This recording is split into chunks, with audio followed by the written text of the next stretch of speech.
Breaking news చూస్తున్నారు. నిజామాబాద్ జిల్లాలో వరుస హత్యలు కలకలం రేపుతున్నాయి. వారం రోజుల్లో ఒకే కుటుంబానికి చెందిన 6 హత్య గురి కావడం సంచలనంగా మారింది. నిందితుడిని మాక్లూర్కు చెందిన ప్రశాంత్గా గుర్తించారు.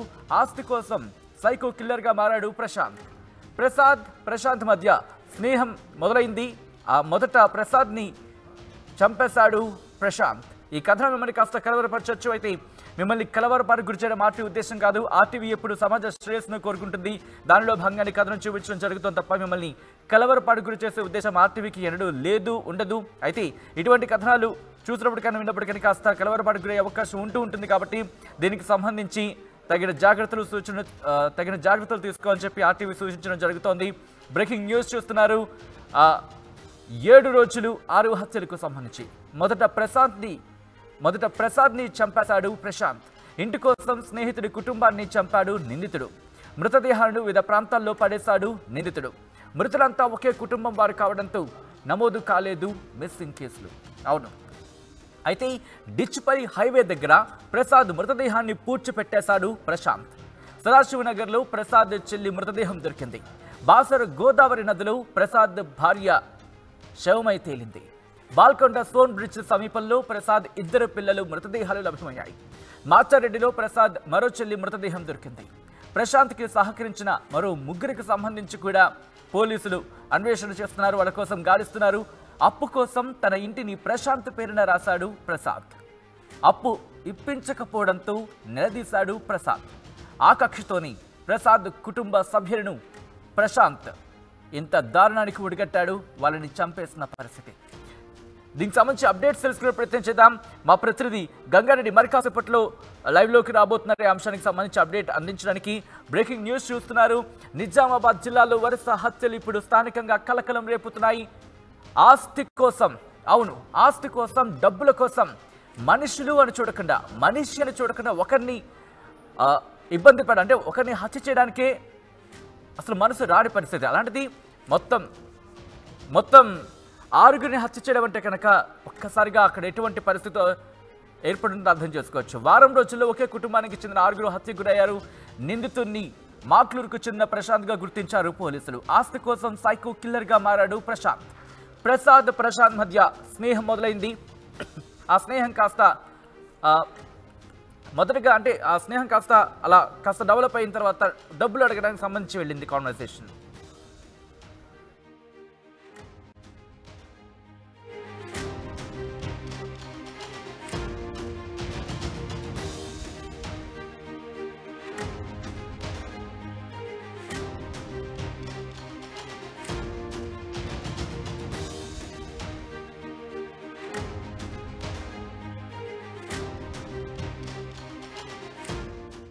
అయితే ప్రశాంత్ మధ్య స్నేహం మొదలైంది.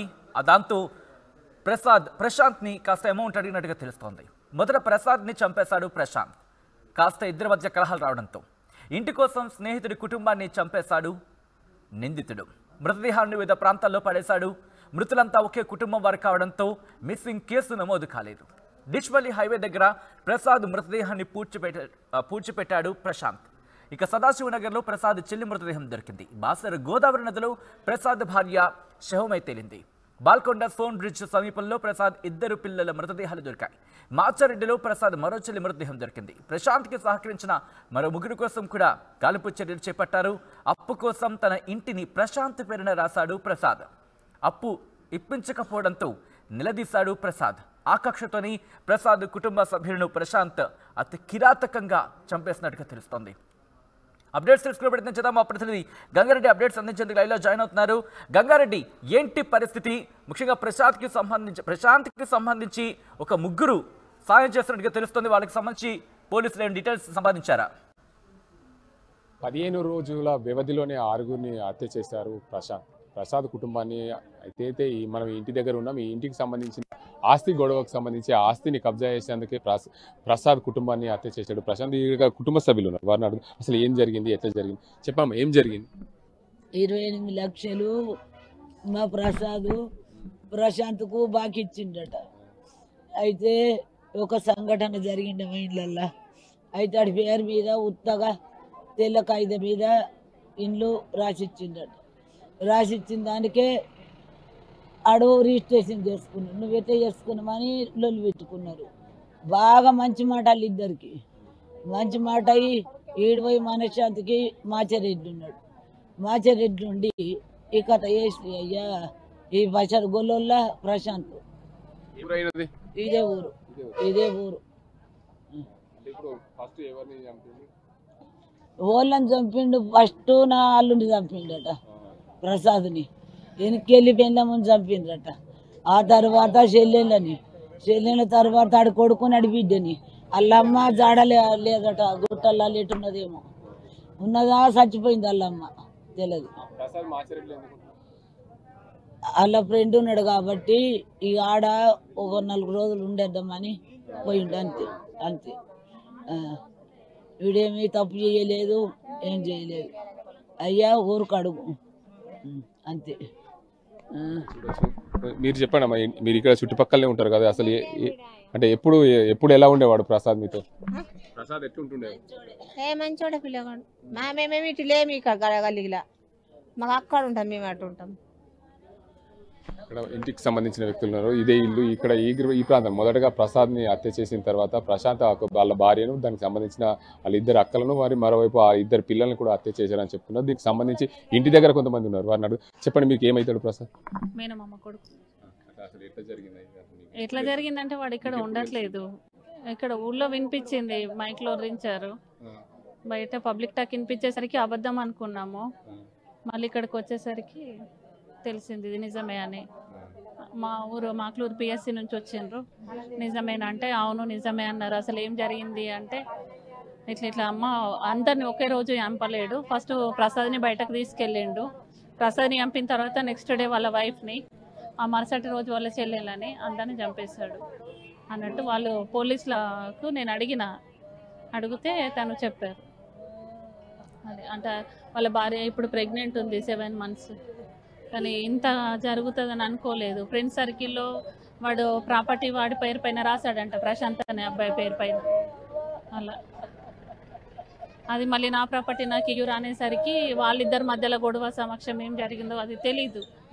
మొత్తానికి ఇవన్నీ చేసింది. మొత్తానికి చూసుకోవచ్చు అయితే ఆస్తి వివాదమే దీనికి అంతటి కారణం ఉంది. ప్రశాంత్ దగ్గర ఎవరైతే ఉన్నారో ప్రసాద్ దగ్గర ప్రశాంత్ దగ్గర ప్రసాద్ అప్పుగా ఇచ్చినట్లు, దానికి సంబంధించి ఇల్లుకి సంబంధించి ఈ ఇల్లు డాక్యుమెంట్ రాసుకున్నారని కాగితం మీద అని చెప్తున్నారు. ఆస్తి గొడవ ఏదైతే డబ్బు విషయమే గొడవ జరిగి హత్య చేశారు, మొత్తం కుటుంబ సభ్యుల అందరినీ కూడా హత్య చేశారని స్థానికులు చెప్తున్నారు. ఇది ఇక్కడ 15 రోజుల వ్యవధిలోనే కుటుంబ సభ్యులను 6గురిని హతమార్చారు. ఈ మాక్లూరు మండల కేంద్రం ఈ ఘటన చోటు చేసుకుంది. అయితే మొత్తంగా చూసుకోవచ్చు అసలు ఈ ఇంటి ఆస్తికి సంబంధించి హత్య జరిగిందని చెప్పి బంధువులు అంటున్నారు, ఇక్కడ గ్రామస్తున్నారు. అసలు ఏం జరిగిందమ్మా, ఎలా జరిగింది, మీకు ఏం తెలిసింది? ఇది మాకేం తెలియదు సార్. మాకు మా ల్యాండ్ అమ్మేసుకున్నాడు కాబట్టి మేము రాత్రి వచ్చినాము. రాత్రి వస్తే పొద్దున ఇట్లా చనిపోయినట, ఆడే ఆ ఇంట్లో ఉన్నవాడే చనిపోయిండట అనగానే మేము ఇక్కడికి వచ్చేసినాం. మాది పొలం వాడు కబ్జా చేసుకున్నాడు, ప్రశాంత్, మేడిదట్ ప్రశాంత్. మీకు లోన్ ఇప్పిస్తా అంటానే అన్నాడు. లోన్ ఇప్పిస్తా అని చెప్పేసి మా నాన్నది పట్టా బుక్ అది తీసుకొని 6 లక్షలు ఇప్పిస్తా, మీకు లోన్ ఇప్పిస్తా అంటే సరే అంటని చెప్పేసి నమ్మి ఇచ్చిండ్రు. ఇప్పుడు సంవత్సరం అవుతుంది. నమ్మి ఇచ్చిన దానికి 6 లక్షలు ఇప్పిస్తా అంటున్నాడు. 6 లక్షలు కాదు, 1 రూపాయి కూడా ఇప్పలేడు. మళ్ళీ ఉల్టా మా దగ్గరనే 40,000 తీసుకున్నాడు. ఆ 40,000 వస్తాయి, ఈ 6 లక్షలు వస్తాయి అంటని చెప్పేసి అన్నాడు. కానీ 1 రూపాయి కూడా ఇవ్వలేడు. మరి మా భూమి అక్కడిని ఇచ్చేసి ఆ 40,000 పోతే కానీ మా భూమి అన్న మాకు అంటే కూడా అట్లా కూడా ఇస్తలేడు. అంటే ప్రశాంత్ మీకు ఎట్లా తెలుసు? మా పాలోళ్ళు అయితే మాదే కాకుండా ఇట్లా ఒక 5-6 కూడా ఇంతే భూములు కబ్జాలు చేసినవి ఉన్నాయి. మాదే కాకుండా ఇంకా 5-6 కూడా ఇంతే చేసిండు. ఒక్కళ్ళ పేరు మీద ఇంకొకళ్ళకి అట్లా చేసిండు. అట్లా కబ్జాలు చేసుకున్నాడు. ఇది కూడా ఇప్పుడు ఇళ్ళకు కూడా డబ్బులు ఇస్తా అని చెప్పి ఇల్లు రాసుకున్నా, డబ్బులు ఇస్తా అంటే చెప్పేసి ఆశ పెట్టి 9 లక్షలు ఇయ్యాలట. మరి ఇచ్చిండో లేదో అది తెలియదు. అయితే ఆవిట్ల మీదకించి ఇట్లా భూమి ఇల్లు రిజిస్టర్ చేయించుకున్నాము. మాకు ఆడ ఇల్లు ఉన్నది, ఈడిల్లు ఉన్నది అనుకుంటా అంతే చెప్పిండు. ఇక్కడ ఉండరు, అక్కడ ప్లాట్లు ఉంటారు. ఆయన అసలు ఇంటికాడ అన్నదే ఉన్నాడు. ఫోన్ చేస్తే ఫోన్ లేపాడు, ఎక్కడ ఉంటాడు అన్నది కూడా తెలియదు. మళ్ళీ ఆయనకైనా ఫోన్ చేసి మాట్లాడితేనే నేను వస్తున్నా అత్తమ్మ ఇక ఇస్తా మీకు 1 వారం మాకు పందిసలా అంటని చెప్తూనే ఉంటాడు. కానీ రాడు, ఇయ్యాడు. అయితే రాత్రి వచ్చినాం. రాత్రి వస్తే ఇట్లా పొద్దున ఇట్లా అయింది అంటని తెలియని ఇక ఇక్కడనే ఉండిపోయినాం. ఇక చిన్న పిల్లలు ఇట్లా అయిపోయినారు. వాళ్ళని దోస్తానులట. దోస్తులతోటి వాళ్ళు ఎట్లా వేసుకున్నారో అది తెలియదు సార్ ఇక మనకు. మీ నాన్న మా నాన్న మా అమ్మ. ఆ ప్రశాంత్ని ఎప్పుడు గుర్తుపడతావు? వాళ్ళు ప్రశాంత్ మీ భూమి కబ్జా చేసిన గుర్తుపడతాం మనమడే మా కొడుకు పాలోళ్ళు మేము చూస్తే ఏదైతే ఈ ప్రశాంత్ అనే వ్యక్తి అందరి దగ్గర డబ్బులు ఇప్పిస్తాను, బ్యాంకు లోన్ ఇప్పిస్తానని చెప్పి అందరి దగ్గర ఇలాంటి భూములు తనిఖీ పెట్టుకున్నాడు. మాకు బంధువు అయినా కూడా మమ్మల్ని గత సంవత్సరం నుంచి కూడా ఇబ్బందులు పెడుతున్నాడు. ఏదైతే ఈ ప్రసాద్ మృతికి కారకుడైన ప్రశాంత్ ఉన్నాడో అతను అందరి దగ్గర భూములు తాకట్టు పెట్టి లోన్లు ఇప్పిస్తానని చెప్పి ఇదే పనిగా తిరుగుతుంటాడు. మాకు కూడా సంవత్సరం నుండి భూమి తీసుకొని లోన్ ఇస్తానని చెప్పి ఇంతవరకు లోన్ ఇవ్వలేదు. మా దగ్గర నుండి ఉల్టా 40,000 రూపాయలు కూడా తీసుకున్నానని చెప్పి స్థానికులు ఆరోపిస్తున్నారు. రాష్ట్ర వ్యాప్తంగా సంచలనం సృష్టించింది ఒకే గ్రామానికి చెందిన ఒకే కుటుంబానికి చెందిన 6గురిని హత్య చేయడం ఘటన నిజామాబాద్ జిల్లా మాక్లూరులో చోటు చేసుకుంది. సైకో కిల్లర్ ప్రసాద్ కేవలం డబ్బు కోసమే హత్య చేశాడని చెప్పి ఈ గ్రామస్తులు ఆరోపణలు చేస్తుంది. దానికి అంతటికి సంబంధించి ఏదైతే సదాశివ నగర్ పోలీస్ స్టేషన్ పరిధిలో ఏదైతే మహిళను సజీవదనం చేసిన ఘటనకు సంబంధించి పోలీసులు ఎంక్వైరీ చేస్తున్న క్రమంలో పూర్తిగా తీగలాగితే డొంక కదిలినట్లు ఈ ఘటన పూర్తిగా బయటపడింది.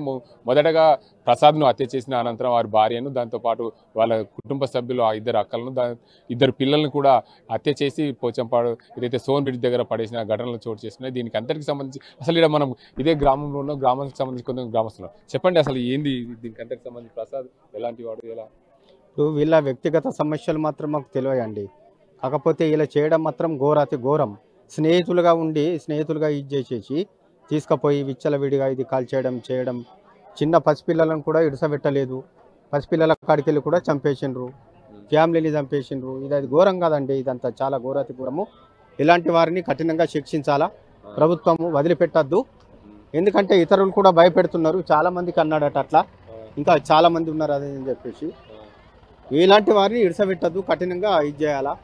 మేము గ్రామ ప్రజలమందరం ఇప్పుడు చాలా మంది ఇక్కడ భయభ్రాంతులై ఉన్నారు. ఇంకా చాలా మంది మమ్మల్ని ఏం చేస్తారు ఏం కథ అనేటువంటి భయంతో ఉన్నారు. చాలా మంది దగ్గర డబ్బులు తీసుకొని లోన్ ఇప్పిస్తానని చెప్పిందంట కదా, అలా అంటున్నారు, మాకు వినబడుతుంది. అంటే ఖచ్చితంగా ఏం రూపం లేదు.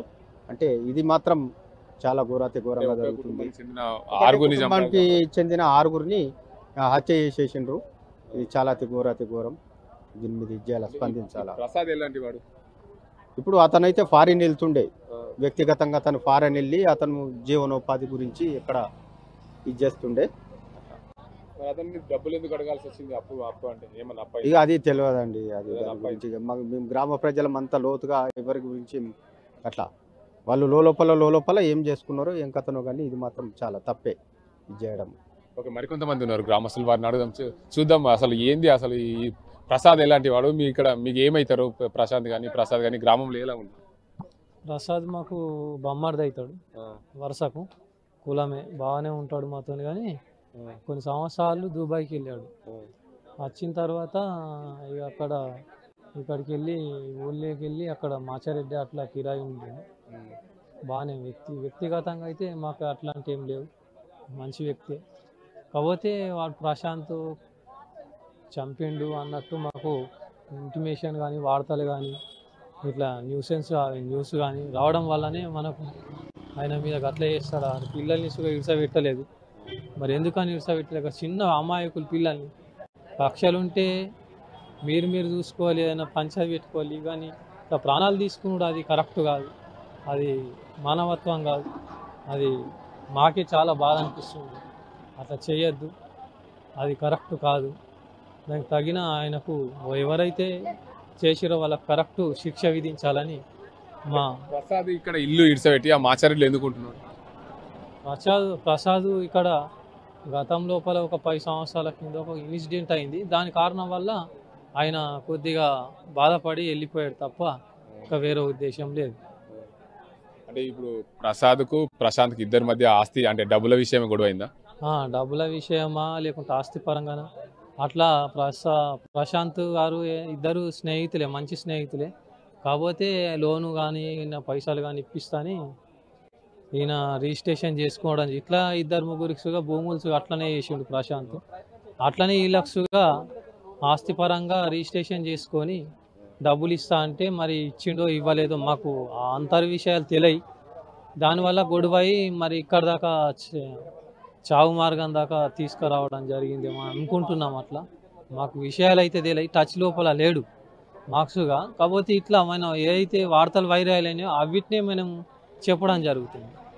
మొత్తానికి చూసుకోవచ్చు ఈ ప్రశాంత్ ఏదైతే ఈ గ్రామంలో అందరికీ లోన్లు ఇప్పిస్తారని చెప్పి ప్రచారం జరుగుతుంది. కానీ ప్రశాంత్కు ఉన్న అంటే లావాదేవీల వల్లనే ఈ గొడవ జరిగింది. ఒకే కుటుంబానికి సంబంధించిన 6గురిని చంపడం అయితే ఘోరాతి ఘోరం. ఇలాంటి ఘటన జరగకూడదు. ఎవరైనా సరే చంపిన వ్యక్తి ఆయనకు తగిన శిక్ష జరగాలి. కుటుంబానికి సంబంధించి మొత్తం కూడా అందరినీ చంపడం చాలా బాధాకరమైన విషయం. ఇలాంటి ఘటనలు చోటు చేసుకుండా చూడాల్సిన అవసరం ఎంతైనా ఉంది.